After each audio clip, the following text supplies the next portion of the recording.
Welcome to Jeweliyana's Kitchen. Today in the 12 Days of Christmas series, we've got a fun new twist on a Christmas classic. We're making almond bark with bite. Because without some bite, it's just chocolate and almonds to me. So if you want to find out what I'm talking about, hit that like button, subscribe, and come along with me, and I will show you how to make this really yummy treat. Here's a quick sampling of some of the ingredients we're going to use. And I will have a list in the description for you and links to some of them if you want them shipped straight to your door, easy peasy. And follow me along and I will show you what we're going to do with all this. The first thing we want to do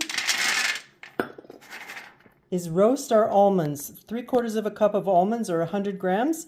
And we're going to roast them for about 10 minutes at 350.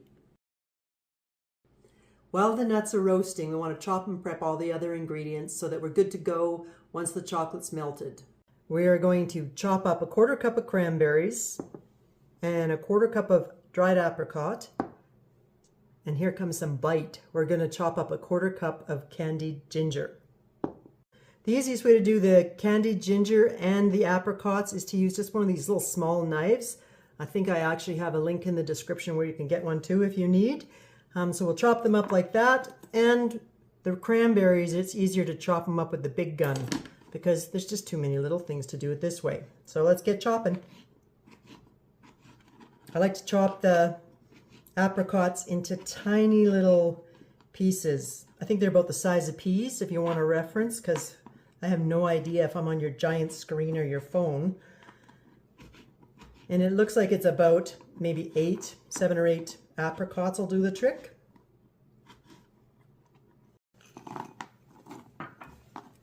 And we want about the same size pieces of the candied ginger.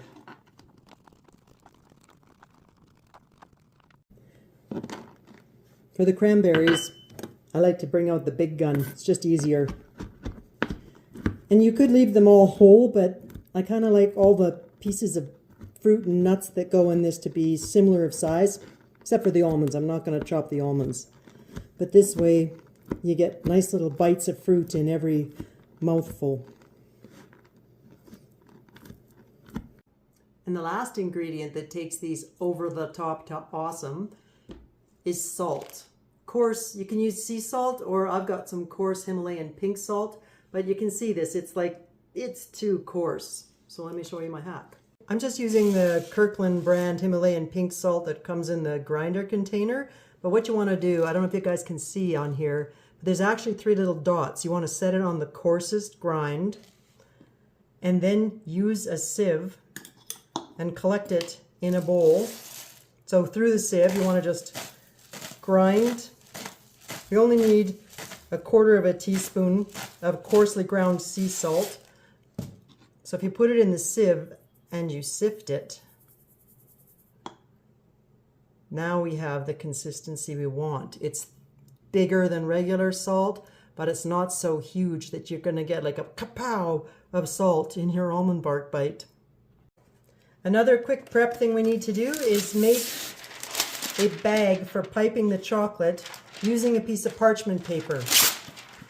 If you have a professional piping bag, you can use that, but if it's one of those plastic ones that you use for icing, I don't recommend it because it gets a little hot trying to squeeze chocolate out of a plastic bag, and the parchment acts as a bit of insulation. It's perfect for chocolate. So take about just a big square of parchment paper, fold it in half, and then smooth the one side so you have a nice tight seam. Put your finger in the middle of that seam side and then just start to make that the point. Start rolling in from that corner. And if you keep your finger here, it just kind of helps keep that point in line while you roll it around.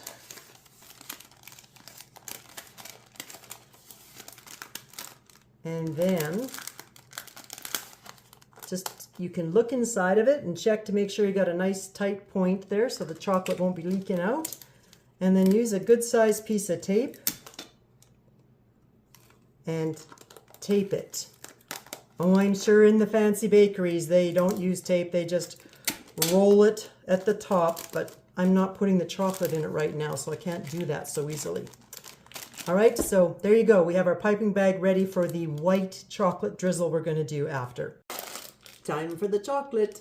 So you want to have a big cookie sheet lined with parchment paper, and then we're just going to sprinkle the chocolate on the parchment paper. I am using 326 grams of milk chocolate.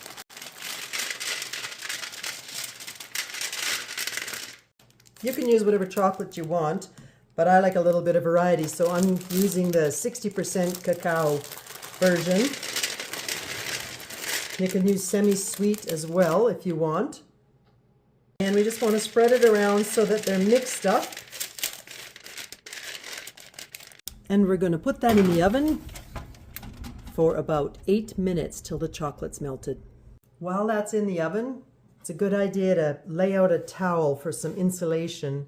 When we bring the pan out, we're going to set it on the towel to spread the chocolate around. It's a good idea to keep an eye on the chocolate and check it, because some people's ovens are hotter, and you just use a spoon and spread it around, and you can see it's not quite ready. We're at the 5-minute mark. It's not quite ready because some are still lumps, but we probably only need about a minute more. Mine only took 6, so keep an eye on it. Do the spoon test so you don't overcook it. Now let's spread it around and get the toppings on. So you just use a spoon and spread that chocolate around to create the nice base.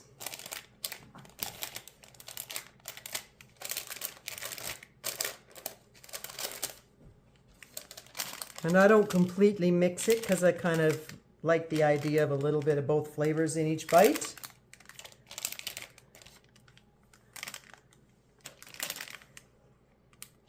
And it's fun to add a pattern too. So if you want to do some swirly tricks just to make it more festive and pretty, that's a great idea. Have at her. And then we want to sprinkle those almonds on there that we toasted. And I just like to randomly spread them out. Kind of like how you make a pizza.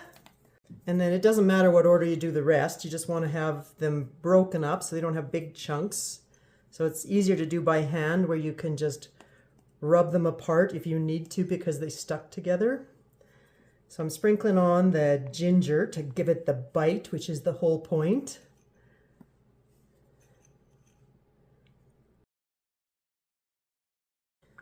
And the apricot, same thing. Then the cranberries. The last thing is you want to add your salt. And I wouldn't just dump it all. I'd be careful and just kind of like do a pinch so it sprinkles evenly all over, because it just adds that little extra pop of decadence to this. For the white chocolate drizzle part, you just want to melt 3 ounces of that baker's white chocolate. We don't need very much because we just want a little decorative drizzle on it. So in the top of a double boiler, just melt the white chocolate just long enough, obviously, until it's melted, and then we'll get it in that piping bag. Depending on the brand of parchment paper you bought, sometimes the tape doesn't stick so well, so you can just hack that one too by making sure that you actually have a band of tape all the way around in one section, and then it'll stay together. You're set. So remove the white chocolate from your double boiler and set it on a cloth or a hot plate or something, and let's get this icing into the bag. So a little bit at a time probably works better than trying to get a big scoop. Gather it up with your spatula like that. Wait till the drip stops. Into the bag.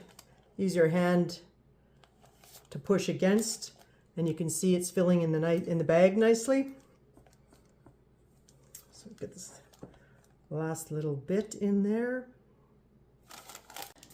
So once you have all the icing in the bag, you can just kind of give it a little shake like that to get the chocolate to go to the point.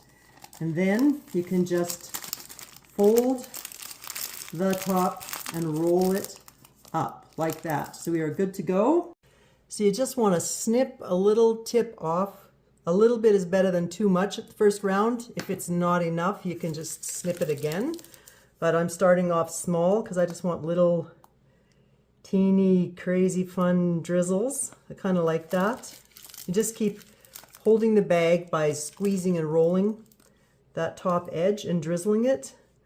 And I kind of think this is a bit too skinny, so I am going to cut that hole a little bit bigger. But if you cut it too big first time, there's no going back and making it smaller. And you can do stripes, or you can do, I kind of like, since it's Christmas and I have a thing for spirals, making some spirals on the top. You can decorate it however you want. If you're making Valentine's bark, I guess you could do hearts.